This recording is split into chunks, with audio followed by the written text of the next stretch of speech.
Vest kocik ni memang lawak and padu gila weh. Kompartmen dia ni dah lah besar tau. Nampak ni aku letak power bank, banyak kad. Aku letak iPhone Pro Max pun muat. Lepas tu ada partition nak letak duit banyak-banyak. Dekat bahagian tengah ni ada kompartmen yang berzip. Boleh lah letak duit shilling banyak-banyak tau dekat bahagian ni. Bahagian kad dia pun banyak. Bahagian belakang ni pun ada kompartmen tertutup macam ni. Boleh lah nak letak extra duit dan juga kad tau dekat bahagian belakang. Boleh pakai buat sling bag macam ni. Nak buat chest bag macam ni pun boleh. Nak pegang bag ni daripada bahagian belakang pun boleh tau. Dan dapat sekali dengan tali sling ni tau. Tali ni korang boleh adjust tau nak panjang macam mana. Material dia ni dah lah jenis waterproof tau. Dekat bahagian zip dia pun jenis material yang waterproof. Air susah nak masuk lah. So kalau kena hujan biasa-biasa tu air tumpah atas bag ni confirm tak basah.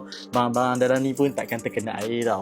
Nak buat hadiah untuk lelaki pun sesuai sangat. Boleh beli sekali dengan kotak premium ni. Dapat bag ni, stiker, baju t-shirt yang aku tengah pakai ni, and juga tali sling yang boleh adjust dia punya panjang tau. Macam aku tinggi 171, berat 77, aku ambil size L tau. Memang ngam and cantik weh. Belakang dia kosong, depan dia ni ada printed design yang memang style lah. So kalau nak buat hantaran hadiah untuk lelaki partner korang tu memang sangat sesuai lah bagi bag ni tau. So kalau korang minat dengan bag daripada Goshin ni, korang boleh tekan dekat bag ni.